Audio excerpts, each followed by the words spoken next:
Let's do this thing.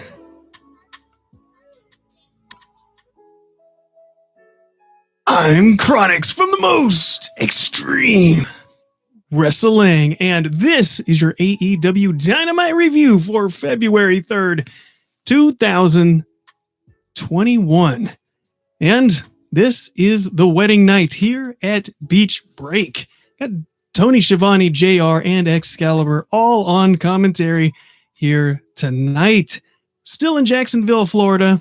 I don't think that that's going to change anytime soon, although originally Beach Break was going to have another location. Here we are back again. But in addition to our normal set that we see every week, we got surfboards, palm trees, and huge, large, big beach balls. So it is feeling very beach-like here tonight. And we're going to start this night with a huge, enormous, talking about a lot of people. This is the Tag Battle Royal for the number one contendership for the Tag Team Championships at Revolution. The Young Bucks win. They get to choose who their opponent is going to be. If anyone else wins, well, they instantly have their opponents. The Young Bucks, whoever wins this match, will face the Young Bucks at Revolution. So many tag teams. We got Sammy and Hagar. We got acclaimed Young Bucks, Private Party, Alex Reynolds, John Silver, Top Flight, Evil Uno, Stu Grayson, Luchasaurus, Jungle Boy, Proud and Powerful. They are all in this thing here. Oh my goodness, the Good Brothers. They are watching this thing.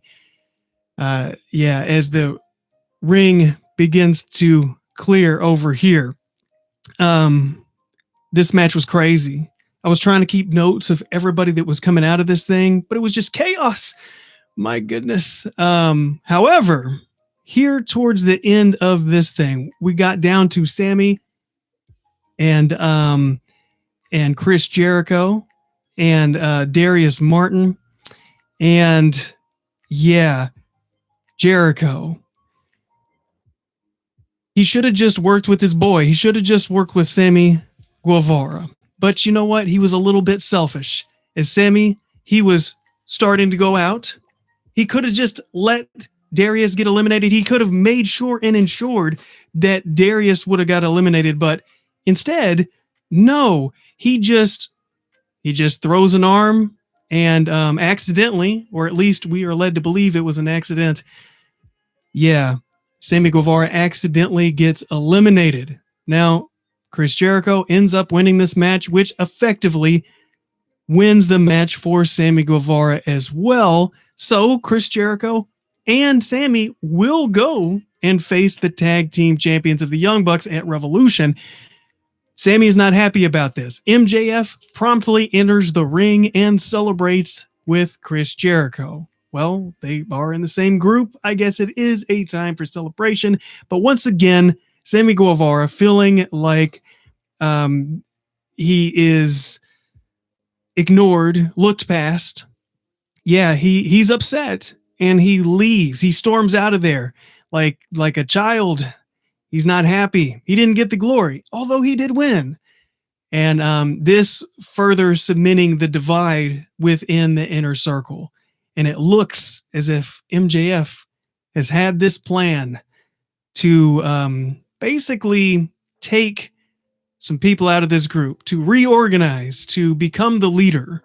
And we're seeing this come to fruition, seeing it happening right in front of our eyes.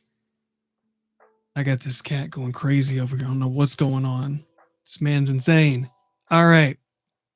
Check this out. Now that we know we got Sammy and Jericho, it's going to happen. Revolution. And next up we have Jade Cargill. She has a workout video package. She's glistening. She's got her muscles. She's got her abs showing.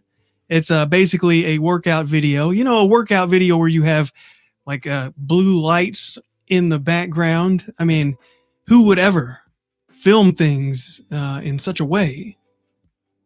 But that's what happens. Love the look of that video package is well put together. I mean, if they were trying to convince me that Jade Cargill was impressive and strong, I feel like they have done it.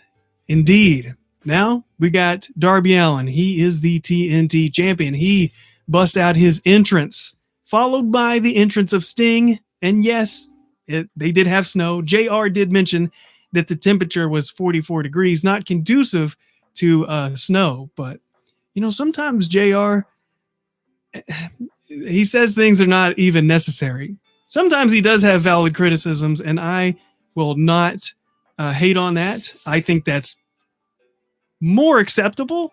But on things like this where it's like, come on, man, that's all you could come up with. Like, it's not supposed to be snowing here. Okay, thanks. Well, they're getting interviewed by Tony Schiavone, and quickly, Team Taz, they interrupt. They are outside of the building, and Taz says that they're not allowed inside. And I said to myself, why would they not be allowed inside the building? Or better question, if they're not allowed inside of the building because of the attack they did outside of the building last week, why are they allowed in the exact same area where the offense took place? I couldn't answer this question. And I couldn't answer also why Cage forgot his shirt. Because as we just saw, it is very cold. But I mean, he does what he wants. I'm not going to complain to him. I wouldn't say that. I'd be like, look, you go ahead and do that. It'd be all right. But they are outside, and you got Ricky Starks talking smack about Sting. And I'm like, this dude is going to have to watch out. Sting is going to slap this boy.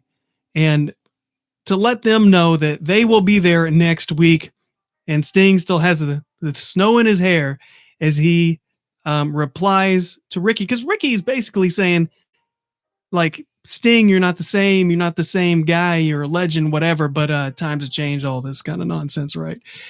And Sting is like, oh, you don't see the same Sting anymore? You better take a closer look. As they zoom in so far into Sting's face, you could see the cracks in the man's paint here. So there you go. And we learn that next week, Joey Janela will challenge for the TNT title. I'm sure somewhere there are fans of that man, Joey Janela, who are extremely excited. I can't imagine that match is going to go on for too long, but sometimes you just got to showcase your stars, and beating Joey Janela, hey, it's a way that you can showcase your skills before we get to the tag match with Sting and with his tag partner of Darby Allin at Revolution. So we're going to get there. But right now, we got Thunder Rosa and Britt Baker. They show us a video package, which I always appreciate. Got to show us more video packages, please. Because these things, they're good, and they keep everyone abreast of the situation. Yes, I do think so. Now, Dr. Britt Baker, she's with Rebel, taking on Thunder Rosa, and Thunder Rosa, she tosses Rebel to the floor like she is ready to fight. She's ready to do this thing. She comes in there with stiff, hard shots. And Baker, she is firing back, and she's going for submission holds early. They're allowing this fight to spill onto the floor. I don't know who could stop them. Could the referee stop them? They really wanted to get their hands on each other here. This commences and continues through the break. They get back inside of the ring, and Britt gets this knee right in the face of Thunder Rosa for only 2, an air raid crash for 2. Rebel hands Britt the gloves, and the referee's just like, I guess you can put on these gloves. I don't guess it's really hurting anybody, which I guess it's not. It's more of a safety thing. Not entirely sure, but yeah. Get the Thunder Rosa gets the Death Valley driver for a 2. Then Rebel, she takes off the second turnbuckle pad, and I'm thinking, what is she doing? My goodness. What are they setting up for? What have Rebel and Britt Baker planned before this match that they're going to surprise Thunder with here? And yeah, Thunder meets the metal, gets that lockjaw on her, and Britt wins. The referee ends this match because Thunder Rosa is not responding. Now, before this, Thunder Rosa, she was being put in this move previously, and she was doing everything she could to get out of it. But yeah, when you hit solid steel, it's gonna hurt your chances of being able to respond, let alone trying to kick out. Tony Schiavone backstage is interviewing Matt Hardy as Adam Page is in his area in his dressing room because remember last week Matt Hardy was like, "Hey, you don't have to change in the hallways. You can come hang out with me." And he's like, "I don't want you expecting anything out of me. I don't want this to be like we're bros or anything like that, or we're really associated." But of course, Adam Page, he keeps finding himself in situations like this, interesting situations. And Adam Page does stop Matt Hardy because Matt Hardy's trying to really act like they're bros and they're close with each other. And Matt is just like going a little too far. And Adam Page is like, look, no, no, no, no. But we do find out that coming up next, it is Adam Page and Matt Hardy teaming together to go against Chaos Project. So Adam Page is kind of getting thrust into situations that I don't think he really wants to be in. All these tag teams. Well, post being with Kenny Omega, he was with the Dark Order. He didn't really want to be there. Now, once again, finding himself in a situation he doesn't really want to be in. Look, he's gonna have to speak up, I suppose, and keep this from happening. But he found himself in a match, so there's that. Maybe along the way he will find himself, but not tonight. Yeah, so Chaos Project. And I guess they're trying to do something with Matt Hardy. Big money Matt Hardy. This is what they're going with? I guess? I don't know. I can't see this being a tag team that lasts for very long, but we'll see. We'll see, because this is their first little foray right here. So Chaos Project is Luther and Serpentico. Yeah, this was an okay match. I mean, Luther and Serpentico, not my top talents that I would pick, in Matt Hardy. Well, it's Matt Hardy in 2021. But you get some buckshot lariats right here. Matt Hardy tags himself in because he's selfish. This is the thing about Matt Hardy recently. We've seen him time and time again be selfish. He was selfish with Private Party. And right here, sure, legally, he could tag himself in and get the pin, which he did. But is it ethical? Is it right? I don't think so. I think it's wrong. I think it's wrong that he did that. He should have let Adam Page get the win, but he did not. And Page reluctantly raises up Matt Hardy's hand, congratulating him on the win, because at the end of the day, they won, even if Matt Hardy was incredibly selfish, as he has become. My goodness. Now we learn that the women's tournament will not just be random women's wrestlers that we've seen in AEW and perhaps from the Georgia area as we've seen. But no, it'll be USA versus Japan, as we are told and we're shown various talents from Japan, which is awesome. Obviously, there is a working partnership going on somewhere because they are bringing in some big stars, which is freaking awesome. So, yeah, this will be the tournament to decide who's the number one contender for the AEW Women's Championship. Hey, that's pretty sweet. Now, backstage, MJF and Chris Jericho, they are celebrating their win.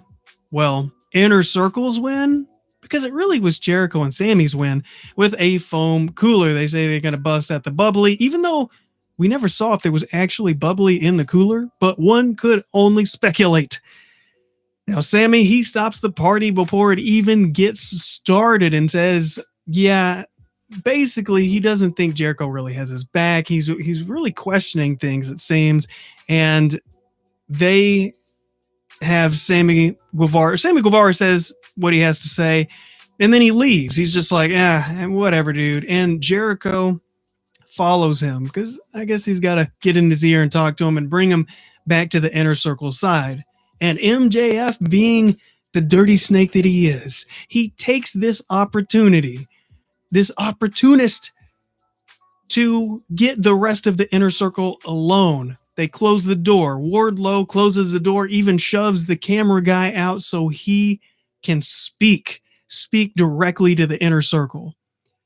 Because what I believe is happening here is that MJF is taking over the group.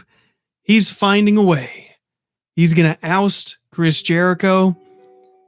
And that plan seems to be happening, and it seems to be working. It seems to be functioning properly. MJF is a smart guy, and it looks like he will be imploding the inner circle, or at least taking it over. So takeover's begun. Tony, he's backstage with Kip Sabian, who's getting married tonight with his best man Miro and Charles the Butler Taylor. They begin to speak, but Vicky Guerrero says it's time. It's time to go to the ring and get married. Wedding time inside of the ring. The sinister minister. What? I was not expecting this. I mean, maybe a minister, but not one so sinister. He is in the ring. Kip Sabian makes his walk down, and then Penelope Ford walked down by Jerry Lynn. So I don't know what in the ECW reunion is going on. I understand that Jerry Lynn works, but a lot of ECW faces here tonight going, what's up with that? So yes, as Sinister Minister, he is officiating. I'm not sure what that would be called. He's the preacher guy in this situation. He's the one that makes it happen. And yes, a personal vow from Kip Sabian. He says that he knew when he saw cat problems over here. When he saw Penelope Ford, he saw her in her ring gear, and he looked at her chest, his words. He knew she was the one. And, he was just awestruck with her beauty inside and out. And we get a personal vow from Ford where she says, "You have the biggest," and Sabian cuts her off. Was she going to say heart? Was she going to say something else? I don't know. But that part was hilarious. And Charles is the butler, and Charles also has the rings. He's, the best man should really have the rings, I suppose, but I guess he just let Charles hold them until the right time. Either way, that's what they did. He gives the rings. The rings are there. That goes off without a hitch. And Sabian says that he does. He says, "I do," to have and to hold, to grope, and to kayfabe each other as long as they live. And Ford says the same thing. And then the Sinister Minister says, "Is there anyone here who," and of course, Miro stops and says, hold on, wait a second. I have seen way too many weddings. I have been involved in them myself. We cannot allow this line of questioning to take place. And he just cuts this thing off. He doesn't want the wedding to be ruined. And the Sinister Minister says, by the power invested in him by AEW and Tony Khan, that, they're married. They kiss. They seal the deal. Miro, he prepares to give a toast. Charles gives the drink so they can do the toast. And Miro says that he is the present for Kip.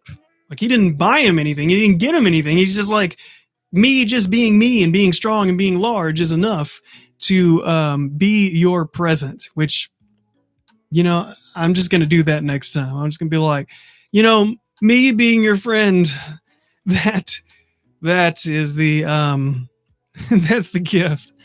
What a ridiculous thing to say. But he did. I thought that was weird. It kind of stuck out. Like, what kind of friend is that? I don't understand. I don't know. I guess they already had the arcade cabinet and he ran out of money. I'm not really sure what the purpose of that is. However, Miro notices a large gift in the corner in the shape of a person, perhaps a big box. A person inside the box, obviously, people are not big squares, at least none that I've seen. Anything's possible, I suppose. Yeah. And he says, "What is that?" And Miro goes and attacks the box. He destroys the box. Yeah, because he knows in his head, in his wrestling mind, he's like, this must be somebody debuting. This must be somebody trying to ruin the wedding. Although the wedding already took place. You know, if you're doing a wedding, like if you can make it, actually, if you do a wedding in wrestling and you really don't want it to fall apart, just like put a cage around the ring. I mean, just Hell in the Cell, whatever. Just lock the doors, do the thing, and reinforce the floor. I don't know, like just make sure nobody comes through the mat, comes through the ring. Even then, it may not work because what happens next? See, I don't think there's any line of security that you could possibly think of that could prevent somebody from ruining a wedding. Because as Charles goes out to the ring and he's cleaning up the mess that Miro has made by beating up and tearing up this box. First, as he's doing this, inside of the ring, the crowd starts singing "What Is Love," and Miro sings along, which you could see the gears moving in his head. He's like, okay, how much of this song can I sing here on television without potentially getting some kind of lawsuit? So he does this, and Miro's like, let's get some cake. But he then finds out that his feet have been handcuffed or leg cuffed, ankle cuffed to the ring pole, which apparently I didn't catch this as it happened, but Charles Taylor was on the outside. He must have been locking this man up. Hey, what's up, Super Serpents? I didn't even see you there. I see you now. Yeah. So he's going to get cakes, but he is cuffed to the pole, and Charles attacks Kip. And yeah.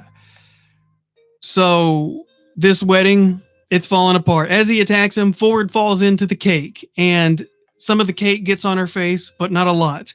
Not like when Miro's actual wife, Lana, in WWE got cake on her face, and this is everywhere.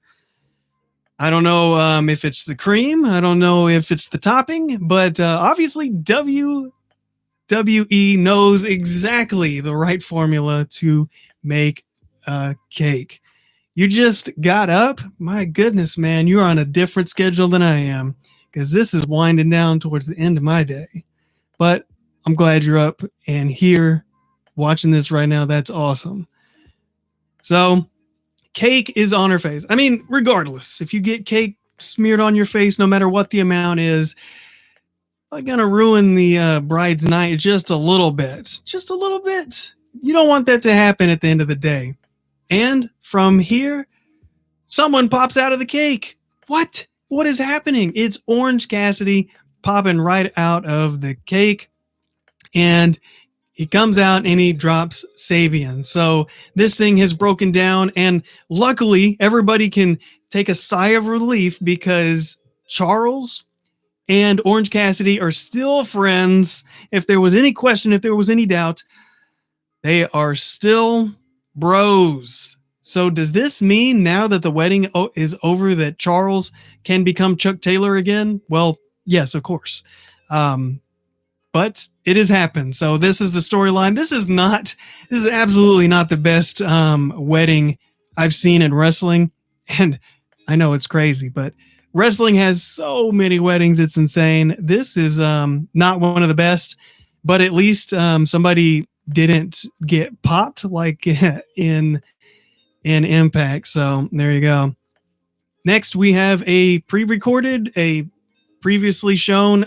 I have never seen this footage before, so I wasn't sure if it was debuting for the first time or what. But Shaq on Inside NBA, he is talking about Cody Rhodes, and he is accepting the challenge. He says he's going to use the Black Tornado, which he demonstrated, which was kind of like a spin around and hit you move, kind of like the Chris Jericho's move that he uses. The completely is escaping me the name of that. The Judas effect. It looked kind of like that. Now he did kind of do it on the air and like a piece of protective shielding. So you kind of had to use your imagination a little bit. But Shaq is a large man and has got a lot of power. I wouldn't want to get hit by anything. Like for instance, we saw Bad Bunny at the Rumble do like a dive or a splash or whatever, and previously we saw Snoop Dogg in AEW do something. Like Shaq hits a splash, Shaq hits a drop kick, Shaq hits a clothesline, a backhand, a chop. That's gonna hurt. I don't want it. I don't want it to happen. I don't want it to happen to me, but it's gonna be happening soon because Shaq and Jade are gonna be taking on Cody and Red Velvet March 3rd on Dynamite. So that's going to be awesome. Ready for it. I hope they get more publicity than the little clip they just showed on Inside NBA. Hopefully that will be going around. People will be sharing it and talking about it, and it can make some kind of actual good splash. Yeah. So we got a lumberjack match here. It's Eddie Kingston. He comes out in his street clothes, and, well, I thought it was his street clothes. He just had a shirt on, and he keeps this shirt on throughout past the commercial break before he loses it. Because look, he's going against Lance Archer, and Lance Archer sprints to the ring. He wants a piece of it, and he wants it now. And Lance, here on the outside, you got your lumberjacks. They're supposed to throw you back inside of the ring, but most of the time they just beat up and destroy the people who are wrestling if they dare to get on the floor or fall out of the ring. Peter Avalon is a victim here as Lance attacks Peter, just hitting him, and Lance somehow hits his own head on a ring pole. It could happen. I mean, I'm sure we've all run into doors face first, and it happens. Or you step on a rake. Hey, it's comical, it's cartoony, but it can happen. And it hurts. So here, Lance Archer hit his head. That's not good. But back in the ring, Lance, he flies to the outside. You have all these lumberjacks on the outside. I don't know, 10, 12? There were many, but they all went down. They all fell once you have Lance Archer from Hearn, Texas. And he's flying out there. Now, Lance almost gives the bunny the blackout maneuver, but Eddie kind of like waits a little bit and then saves her. And I thought to myself, why would they do it like that? Why would they have a situation where like Eddie saving the bunny is kind of like a face thing to do? I didn't understand that. Like, why would you do that? Why wouldn't you have like the bad guy going to attack a woman and then the good guy saves her? But they did it so like, just don't do that. I didn't understand that. It made no sense. Jake punches Angelico on the outside and he falls. And I'm talking about they both fell. Jake fell. It looked like he fell like a ton of bricks. I was like, is he okay? Yikes. I wasn't sure what was going on, but Blade brings in the table and some guy that looked like Rhino, wannabe Rhino, he spears Blade into the table. I don't even think the table broke all the way, but Murderhawk drops Kingston to get the win. So that was cool. A lot of chaos, a lot of movement. We got Cash in a tour bus with FTR, or Cash is actually speaking, and Tully calls out the Jungle Express, and he's like, you tattled on us and all this, and then it's like, what would bad men do? And then they show Marco Stunt. He's tied up. He's got his hands tied. He's tied to a chair, and he's got his mouth taped shut, and Tully stands over him. Very creepy, very weird. Like, what the heck, dude? It's very odd. But they're sending a message, and nowhere later in the night did Jungle Express come and save them. So I don't know where they were, but they didn't help them. So maybe next week they will come and rescue the captive Marco Stunt, who has tape over his mouth. My goodness, this man needs help. But it's not going to happen right now. Backstage, we get Joey Janela cut a promo on Darby. They got history. They're going to be having a match soon. And Joey Janela is going to be a bad boy. So Okay, cool. Next week, Cody will be in action, but right now, it's the main event. It's Kenny Omega. He is the AEW champion, and the Good Brothers, the Impact Tag Team champions, with Don Callis, who will be providing commentary. Thank you, commentary gods. I appreciate that. They're going to be taking on Pac, and Ray Phoenix, the Death Triangle, with Jon Moxley. They all make their entrance, or at least Pac, Ray Phoenix, Jon Moxley, through the side entrance for dramatic effect. Got Ray and Carl Anderson beginning this match. Pac looks great. He always looks great. But I got to point it out. These guys here in the main event, you can see the level of skill. It's so far up there compared to what you would see like the mid-carders in AEW in the lower tier. It's like a world of difference that you can see in here. When Moxley steps into the ring with Doc Gallows, John is holding his own against this huge, large man. That was great. Jon Moxley, he's a main eventer. He's a former champion, so it's important stuff. Kenny Omega is over there looking enraged, looking a little bit unhinged himself. Yeah, but here he's really holding his own. He gets a figure 4, but that gets broken up by Anderson, Phoenix, and Pac.